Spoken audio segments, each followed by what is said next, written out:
Hello friends, my name is Dilip Kumar Chaudhary and I'm a practicing company secretary from Delhi. ये हमारी fourth video है जो हमने series की जिसमें हमने रजिस्ट्रेशन से रिलेटेड रजिस्ट्रेशन के बाद और जो फॉर्म से रिलेटेड फॉर्म्स जो एरर्स थे उनको डिस्कस किया था। अभी हम ये जो वीडियो बना रहे हैं इसमें बहुत सारे ऐसे क्वेश्चंस हैं जो न्यूली एडेड हैं और आई होप ये आपके जो प्रॉब्लम्स हैं उनको रिजॉल्व करने में हेल्पफुल होगी। So let's discuss these questions. The set of questions which are the first question arises in this series. While filing of the form, it says no result found. What is this? So this no result found now. This is a site search query tracking system error. This arises when the user enters something that does not meet the required field. So यहाँ पे problem ये होती है कि कई बार जो particular field होता है हमें वो फिल करना होता है विद रिक्वायर्ड डेटा। बट कई बार हम उसे कॉपी पेस्ट करने की कोशिश करते हैं तो स्पेसेस आ जाते हैं या कई बार टाइप करते हैं तो मिस टाइप हो जाता है। तो ये एरर आता है। तो यहाँ पे क्या करना है, user need to make sure that he is entering correct details in a cell. For this he needs to check the spelling and space before and after the entered value. तो कई बार हम जैसे डिड सेलेक्ट करते हैं तो उसके बाद में हमें स्पेस आ जाता है, तो वो हमें एक नो रिजल्ट फाउंड का एरर देगा। या कुछ हमें वर्डिंग्स लिखनी होती है, एक्चुअल वर्डिंग्स लिखनी होती है, या कंपनी का नेम लिखना होता है, अगर वो सही से नहीं आएगा तो नो रिजल्ट फाउंड का एरर आएगा। तो आपको यहाँ पे ध्यान रखना है कि आप जो डेटा जो एंटर कर रहे हैं वो एक्यूरेट हो। देन नेक्स्ट क्वेश्चन है, I am entering a correct SRN of run but the error says the enter says to enter a correct SRN, what to do.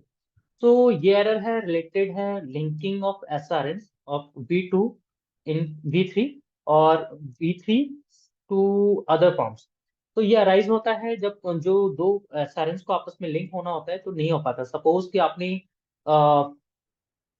Company incorporation किया या Philip के लिए या जो रन फाइल किया, तो अगर जब रन फाइल किया कंपनी का नेम चेंज के लिए, तो वो जो SRN जो जनरेट होता है उसे हमें दूसरे फॉर्म में उस SRN का नंबर डालना होता है जो अप्रूव होता है। तो जैसे हम उस SRN को सर्विस रिक्वेस्ट नंबर को डालते हैं और तो वो ये एरर देता है कि the type SRN is not approve और the SRN is not correct. तो ये जो केस है ये टेक्निकल है। ये इसके लिए आपको MCA में क्वेरी रेज करनी होगी with the proper screenshot. And ये जो SRN जो आपका अप्रूव हुआ था उसके स्क्रीनशॉट के साथ आपको MCA में रिक्वेस्ट रेज करनी होगी। और रिक्वेस्ट के बाद आपको 2 से 3 दिन में वो जो SRN हैं वो आपस में लिंक हो जाएंगे, उसके बाद आप फॉर्म दोबारा से फिल कर सकते हैं। देन नेक्स्ट क्वेश्चन आता है, I am stuck on the page where I select the radio button and after that I am unable to press the next button, what to do. So ये cases में कुछ technical glitches होते हैं जिसकी वजह से a user has to refresh the page to get it reloaded again and try to select the radio button again and proceed further. ये जो केसेस होते हैं इनमें ऐसा होता है कि कई बार हम जो रेडियो बटन सेलेक्ट करते हैं तो वो जो उसका कमांड होता है वो सर्वर तक नहीं पहुंच पाता है या जो उसको डिफाइन नहीं कर पाता है। सपोज कि I need a required clearance from the MHA और I do not required clearance from the MHA। अगर हम उस पे किसी पे भी क्लिक करते हैं, सपोज वो जो कमांड है क्लिक के बाद जो कमांड रन होनी चाहिए वो रन नहीं होती, तो उसके बाद जब हम नेक्स्ट प्रोसेस करेंगे ना तो वो नहीं होगा। आपको हमेशा सेव पे क्लिक करना है, जब तक डेटा सेव सक्सेसफुली नहीं आता आप नेक्स्ट पे प्रेस मत कीजिएगा, अदरवाइज वो आपको ऐसे ही एरर्स देगा। देन नेक्स्ट क्वेश्चन आता है, I am filing of form 3 but on page 2 I am unable to edit the place and date in form, what to do. तो ये जो स्क्रीनशॉट है इसमें जो डेट है और जो स्टेट है वो फ्रीज हो गए हैं, मींस वो ग्रे कलर में आ गए हैं, अदरवाइज ये व्हाइट कलर में होते हैं। तो ये कई बार टेक्निकल ग्लिच की वजह से होता है। तो यहाँ पे आपको पेज रिफ्रेश करना है, अगर पेज रिफ्रेश के बाद भी नहीं होता तो इसका मतलब है फॉर्म करप्ट हो गया है, आपको उसको उस SRN को डिलीट करना है and you have to file that form again, तो वो प्रॉब्लम सॉल्व हो जाएगी।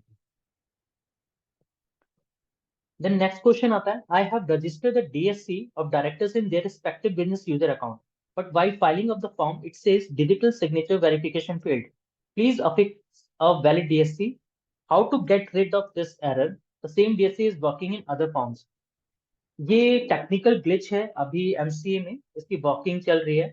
वो भी नहीं समझ पा रहे हैं कि ये ऐसे क्यों हो रहे हैं, क्योंकि कुछ फॉर्म्स में ये सेम डीएससी काम कर रहे हैं और कुछ फॉर्म में सेम डीएससी काम ही नहीं कर रहे हैं। उसमें ये एरर देता है, digital signature verification failed, please affix a DSC. तो जब तक इसका सॉल्यूशन नहीं आता है तो तब तक हमने एक लूप होल निकाला है इसका, या हमने सिर्फ R&D किया था तो ये काम कर रहा है, तो हम आपको बता रहे हैं। दो this is a technical error which needs to be corrected by MCA end, but there is a way to upload the forms. To get rid of this error, a user has to follow these steps. ये बहुत important है, बहुत लोगों को error आ रहे हैं, तो I hope ये उनके लिए बेनिफिशियल होगा। फर्स्ट स्टेप है आपको तो reset the pin of DSC. आपका जो डीएससी का पिन होगा, सपोज हमारे 1 to 8 रहते हैं, आपको आइदर 1 to 8 ही करना है, या 1 to 9 कर सकते हैं, या रिवर्स में 8 to 1 कर सकते हैं, कुछ भी करिए, आपको बस रीसेट करना है pin. Then add a role again in a profile. आपको प्रोफाइल में जाना है, ऐड रोल करना है, वापस डायरेक्टर या प्रोफेशनल जो भी है आपको वो सेलेक्ट करना है, और उसके बाद जो पैन वैलिडेशन होता है उसके बाद आपको reaffix the DSC on the file and upload करना है। ठीक है, लेकिन यहाँ पे एक बात याद रखनी है। If you have already a sign document, then do not clear and reaffix the DSC on the same file. By doing this, it will create a copy of your signature profile and you will not be able to upload the form. यहाँ पे हमने इसका भी R&D करके देखा था। हमने remove करके देखा उस डीएससी को, मतलब जो ऑलरेडी साइन था, जो फॉर्म अपलोड नहीं हो रहा था, हमने उसको वहां से डीएससी क्लियर किया, और जैसे ही दूसरा डीएससी, मतलब same DSC with new pin, हमने जब उसको ऐड किया, तो हमने डीएससी सेक्शन में सिग्नेचर पैनल में जब देखा तो वहां पे 3 डीएससी शो कर रहे थे। तो जो दो थे, जो ऑब्वियसली जो दो जिनका हमने चेंज किया था वो बिल्कुल सही थे, और जो एक था जिसको हमने रिमूव किया था वो स्टिल शो कर रहा था, जिसकी वजह से फॉर्म सेम एरर दे रहा था, DSC digital signature verification field. तो हमने जब न्यू फॉर्म फिल किया और जब साइन किया तो वो अपलोड हो गया with change in DSC pin. तो आप लोग, होप आपको समझ में आ गया होगा। आपको सिर्फ डीएससी पिन चेंज करना है, रोल चेक करना है, और जो फॉर्म है, अगर आपके पास विदाउट साइन पड़ा हुआ है तो आप उसी पे साइन कीजिए। अगर नहीं है, आपने गलती से साइन कर दिया है ऑलरेडी, आपने कॉपी बना के नहीं रखी उसकी, आपको आपको फॉर्म को री एडिट करना पड़ेगा और दोबारा से डाउनलोड करना पड़ेगा, साइन करके अपलोड कर दीजिएगा, हो जाएगा। देन नेक्स्ट क्वेश्चन आता है, I am getting an error, technical error occurred, please try after some time. So ये जो एरर है, this error occurs when a form is unable to load service URL which lands a user on a defined page. तो ये जो technical error आता है, तो कभी कभी ऐसा होता है कि हम जो कोई भी डेटा फिल करते हैं तो वो हमें सर्विस पेज पे, सपोज कि जैसे मैंने आपको पहले भी बताया था कि अगर हम कोई भी चेकबॉक्स पे क्लिक करते हैं, चेकबॉक्स फिल करते हैं, रेडियो बटन फिल करते हैं, तो हमें डिफाइंड पेजेस पे लैंड करवाना, उनको एक कमांड होती है जिसके थ्रू वो डिफाइंड पेजेस पे हमें ले जाएगा, डिफाइंड सेल्स क्रिएट करेगा। अगर वो क्रिएट नहीं हो पाते तो ये जो टेक्निकल एरर है वो आता है। So, whenever this error shows on a screen of the user, he has to refresh the page and delete the temporary files and try to fill the form again. अगर नहीं हो रहा तो आप उस फॉर्म को दोबारा डिलीट कर दीजिए और न्यू फॉर्म फिल कीजिए, हो जाएगा। और नहीं होता तो आपको एमसीए में क्वेरी रेज करनी पड़ेगी, बट आई एम श्योर कि आपको क्वेरी रेज करने की जरूरत नहीं पड़ेगी, वो ठीक हो जाएगा। The next question is, while logging into my account, I got a service error. What to do? So यहाँ पे आपको एक बात समझनी पड़ेगी, ये टेक्निकल है, बट द आंसर है, this error occurs due to the password policy of the domain which expires after some time. In such cases, when a password for the service account expires, the error described in the page will occur. So ये जब भी error आता है तो इसमें डरने वाली कोई बात नहीं, ये सिर्फ पासवर्ड पॉलिसी है जिसकी वजह से ये एरर आता है आपके स्क्रीन पे। तो यहाँ पे आपको क्या करना है, सीधा पासवर्ड फॉरगॉट पासवर्ड क्लिक करना है और आपको अपना पासवर्ड रिसेट कर लेना है, ये एरर सॉल्व हो जाएगा। So the answer is, if a user faces this problem in this situation, he has to reset the password to get rid of this error. ये सिंपल है, आपको बस इतने से कुछ पॉइंटर्स हैं जो ऐसे एरर्स हैं, आपको सिर्फ रिकॉल करना है और सॉल्व करना है। The next question is, my V3 application history shows mini dashboard, but I am unable to proceed with the Spice Part B. What to do? So this is a data migration problem from V2 to V3. A user has to forward this screenshot of the error to MCA technical team.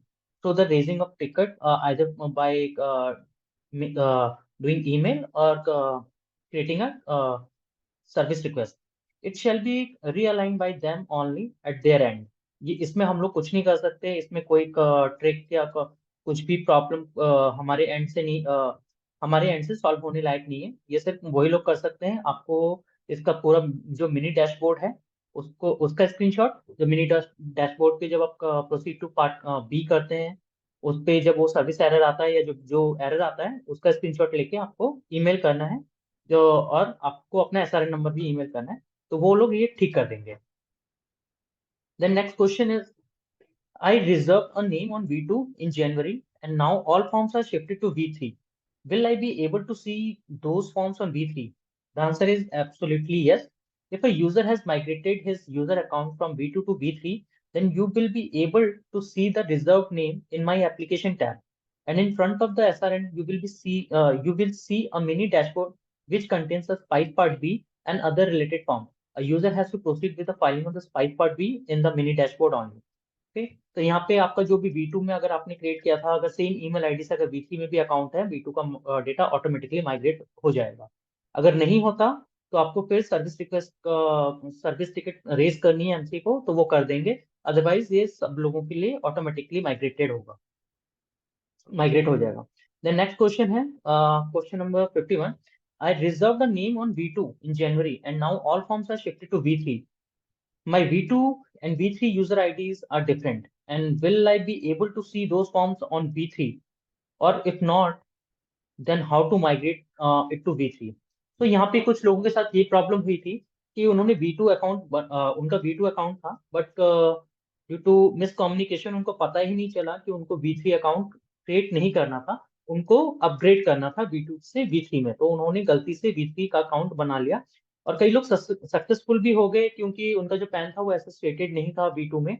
तो इस case में उन लोगों के जो V3 account थे वो differently work कर रहे हैं और जो V2 का अकाउंट है वो डिफरेंटली वर्क कर रहा है। बट यहाँ पे अब प्रॉब्लम आई है, जब उन्होंने V2 का जो डेटा था उनको माइग्रेट करना था V3 में, बट वो अब हो नहीं पा रहा। तो इस सिचुएशन में आईसीएसआई ने एमसी के थ्रू, एक कोलैबोरेशन के थ्रू एक फॉर्म निकाला है, जिसमें वो जो डेटा है, जब भी V3 का जो डेटा है V2 के साथ मर्ज हो जाएगा, तो जो V2 का जो अकाउंट है वो डिसेबल हो जाएगा और सारा सारा का सारा जो डेटा है वो V3 में शिफ्ट हो जाएगा। तो और जो बाकी जो भी जो फॉर्म्स है या जो बाकी जो भी यूजर कैटेगरी होंगे V2 में, वो मर्ज नहीं हो सकते, क्योंकि एमसी ने जो ऑप्शन दिया है वो सिर्फ एक यूजर अकाउंट को मर्ज करने का ऑप्शन दिया है। तो आपको एक बात ध्यान में रखनी है कि आप मल्टीपल यूजर्स को मर्ज नहीं कर सकते V3 में। आपका जो सिर्फ सिंगल यूजर होगा जिस पे आप काम करते हैं या काम करते आए हैं, वही V2 का अकाउंट V3 में मर्ज होगा। इन केस कि अगर आपका V2 का आईडी और V3 का आईडी डिफरेंट हो। अगर आपका V2 का आईडी सेम ईमेल आईडी और V3 का आईडी भी सेम होगा, तो ऑटोमेटिकली मर्ज हो जाएगा, उसमें आपको रिक्वेस्ट करने की जरूरत नहीं है। देन नेक्स्ट क्वेश्चन आता है, I have filed a form on V3 after struggling for 6 hours, and after that when I downloaded the form, the size of that form shot up to 3 GB, and in other cases the copy of the form which I was filling up was attached in the form itself. What to do?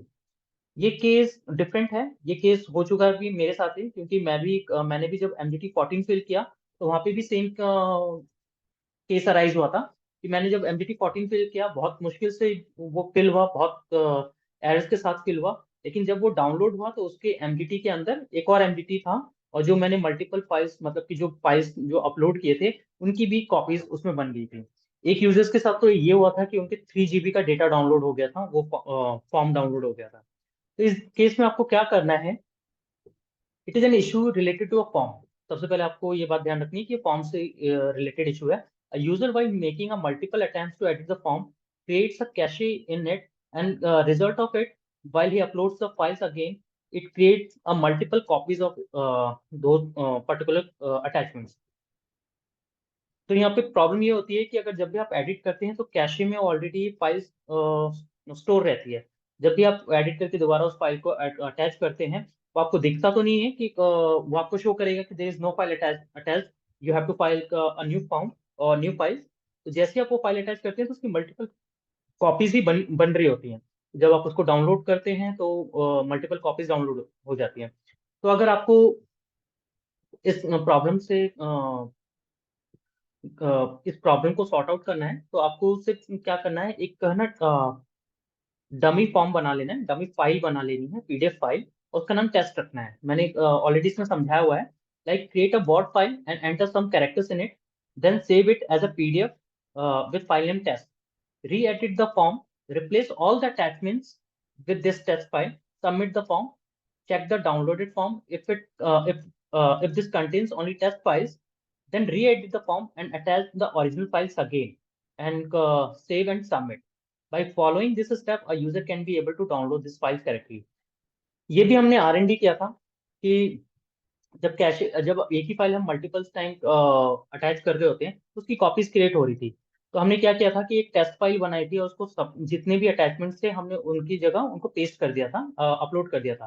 तो इससे जो वो cache में जो हम multiple files जो same name के बार बार जा रहे थे वो मल्टीपल कॉपीज बना रही थी। तो जैसे ये टेस्ट नेम से फाइल गया वहाँ पे और इसकी फाइल साइज भी डिफरेंट थी, तो जो कैशे था वो रिमूव हो गई ऑटोमेटिकली, क्योंकि यहाँ पे नई फाइल इंट्रोड्यूस हुई थी फॉर्म में। तो जब हमने फॉर्म डाउनलोड किया तो हमारा टेस्ट फाइल उसमें एक अटैच था। तो इसके बाद हमने दोबारा से री एडिट किया फॉर्म, और जो एक्चुअल अटैचमेंट्स थे जो हमें करने थे, जो हम पहले से कर रहे थे लेकिन उनकी कॉपीज बन रही थी, हमने दोबारा से वो अटैच किए तो वो फाइल वापस उसमें अटैच हो गई और इस बार उसकी मल्टीपल कॉपीज नहीं बनी। तो अगर आपके केसेस में अगर ऐसा होता है तो आप ये ट्राई कर सकते हैं, इससे डेफिनेटली आपके जो प्रॉब्लम है वो सॉल्व हो जाएंगे। The next question. While uploading a form on MCA, I am getting an error. DSC is not associated against the COP number. What to do?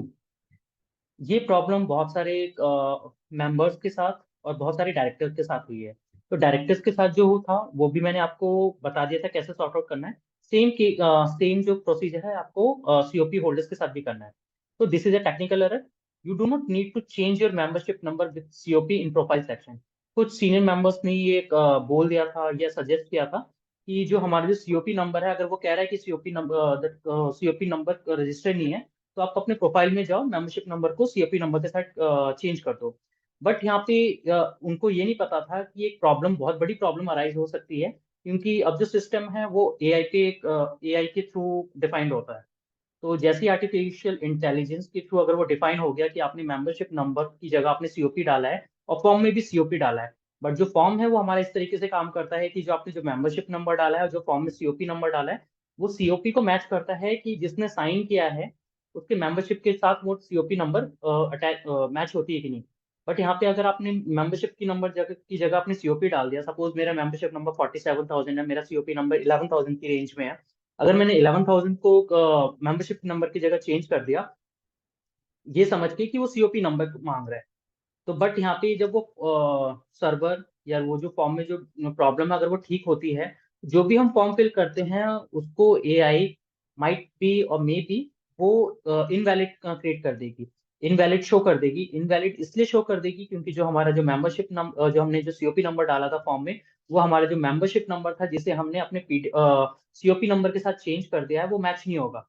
क्योंकि सीओपी नंबर मेरे 11,000 सीओपी नंबर के साथ 47,000 membership match होना चाहिए, but 11,000 के साथ 11,000 match हो रहा है, तो वो जो 11,000 जो डाला है वो मेंबरशिप की जगह सीओपी, वो किसी और का मेंबरशिप हो सकता है, एसीएस का मेंबरशिप हो सकता है, एफसीएस का मेंबरशिप हो सकता है। तो इसकी वजह से एआई उसको इनवैलिड शो कर सकता है सिस्टम में, जिसकी वजह से हमको बाद में ये प्रॉब्लम आ सकती है कि हमें फॉर्म दोबारा से फिल करना पड़े विथ लेट पेनल्टी। तो इस केस में आपको क्या करना है? To get rid of this error, a user has to follow these steps. Reset the pin of the DSC. Okay. Then add a role again in a profile. Enter your membership number without A, ACS, F और FCS. आपको सिर्फ membership number डालनी है वहां पे। आपको A, ACS, FCS और F नहीं डालना। आपको डिफाइन नहीं करना कि आपकी मेंबरशिप क्या है। वो जो एआई है वो ऑटोमेटिकली डिटेक्ट कर लेता है कि ये जो मेंबरशिप नंबर है वो एसीएस है या एफसीएस है या उसके अगेंस्ट में सीओपी है कि नहीं है। वो ऑलरेडी हमारा इंस्टीट्यूट एमसीए के साथ डेटा शेयर करता है। देन नेक्स्ट आता है, देन उसके बाद प्रोसेस है reaffix the DSC on the file and upload. फिर यहाँ पे आपको एक बात और फिर से ध्यान में रखनी है, if you have already signed the document then do not clear and reaffix the DSP on the same file. By doing this, it will create a copy of your file signature profile and you will be not be able to upload the form. आपको बस एक बात ध्यान में रखनी है कि आपको जो भी दोबारा से जब साइन करना है तो न्यू फॉर्म पे साइन करना है, या ऑलरेडी जो डाउनलोडेड फॉर्म है जिस पे साइन नहीं है उस पे ही साइन करना है। अदरवाइज आप साइन करेंगे क्लियर करके तो वो 2 कॉपीज बना लेगा और फिर फाइल आप नहीं कर पाएंगे, आपको दोबारा ऐड शो करेगा। तो इस प्रोसेस से आपका सीओपी नंबर वाला जो इश्यू है वो भी ठीक हो जाएगा। Then next question is, I have reserved the name of LLP and a company. My application history is showing approved, but I did not get any email of confirmation. How do I know which name has approved? ये technical error है।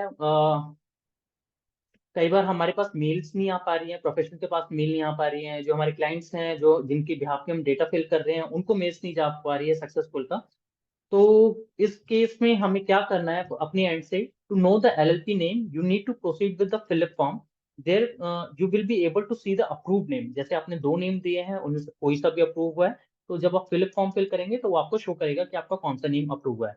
And for the company name you need to fill a spice part B and then proceed to EMO. जैसे ही आप proceed to EMO करेंगे, आपको वो जो first name approve name आएगा प्रपोज कंपनी नेम, वो आपको ईएमओ में शो करेगा कि आपका ये नेम अप्रूव है। आपको डॉक्यूमेंट्स उसके अकॉर्डिंग बनाने हैं। Please note, you can fill dummy details in form to get access of the name approval approved in your favor. तो आपको वो सारे के सारे डिटेल्स फिल, जरूरी नहीं है कि आप सारे के सारे डिटेल्स एक्चुअल ही फिल करो, और अटैचमेंट्स आपके पास होंगे ही नहीं जब आप जब आपके पास नेम ही नहीं पता। नेम के बिहाफ पे ही तो आप कंपनी से जो रेजोल्यूशंस बनाएंगे या जो डायरेक्टर्स है उनके कंसेंट लेंगे, वो कंपनी के नेम से ही तो रिलेटेड होंगे। तो वहां पे आपको क्या करना है, सिर्फ डमी फॉर्म्स ही अटैच करने हैं स्पाइस पार्ट बी में। और जैसे ही ईएमओ में जाएंगे आपको नेम शो करेगा, तो वो नेम कॉपी कर लेना है आपको, और फिर जो डॉक्यूमेंट्स हैं उसको सारे बनाने हैं और फिर स्पाइस पार्ट जी को दोबारा से एडिट करके आपको प्रोसीड कर लेना है। फॉर द टाइमिंग अभी हमारे पास सिर्फ यही आंसर है इसका, क्योंकि यही सॉल्यूशन है अभी। और ये सब ये जो टेक्निकल एरर है इसको ठीक होने में थोड़ा सा टाइम लगेगा। एमसीए और आईसीएसआई इस पे काम कर रही है। Then last question is, I got a resubmission of form, but in resubmission remarks box, no data is showing. What to do? ये जो एरर है ये इसलिए आता है क्योंकि जो बॉक्स है उसकी कैरेक्टर लिमिट्स डिफाइंड है। अगर उससे ज्यादा कैरेक्टर्स है, स्पेशल कैरेक्टर्स आते हैं, तो वो वहाँ पे नो डेटा शो करता है। तो इस केस में क्या करना है आपको, the answer is, due to character limits in the box you are unable to see the remarks of resubmission. In this case you need to call a MCA helpline and they will tell you the remarks for resubmission. तो आपको MCA में call करना है, वो आपको remarks बताएंगे, आपको note करना है और उसके अकॉर्डिंग ही आपको सारे डॉक्यूमेंट्स रीअरेंज करके आपको रिसबमिट करना है। तो इस वीडियो के लिए इतना ही है। जितने भी एरर्स थे हम लोगों ने ऑलमोस्ट कवर कर लिए हैं। आई होप इसके बाद आपको कोई प्रॉब्लम नहीं आएगी, बट स्टिल आपको कोई प्रॉब्लम आती है तो you can write to us. Email ID और मोबाइल नंबर हमारा यहाँ पे मेंशन्ड है। और ये जो एरर्स हमने डिस्कस किए हैं इसकी एक कॉपी जो होगी वो हम लोग लिंक के थ्रू आपको शेयर कर देंगे, so that it will be easy for you to make a note of it. और अगर आपको तभी भी कोई प्रॉब्लम है या कुछ भी है तो आप हमको कॉल कर सकते हैं या मैसेज कर सकते हैं। We will definitely try to sort it out. अगर नहीं होता तो फिर हम एमसी के आपके थ्रू एमसी को रिक्वेस्ट करेंगे टू सॉल्व दिस प्रॉब्लम। और अगर कुछ ऐसी न्यू प्रॉब्लम्स आती हैं तो हम एमसी को नोटिफाई करेंगे कि these are the new problems which needs to be get solve as soon as possible. I hope आप लोगों को वीडियो पसंद आएगी। Thank you so much.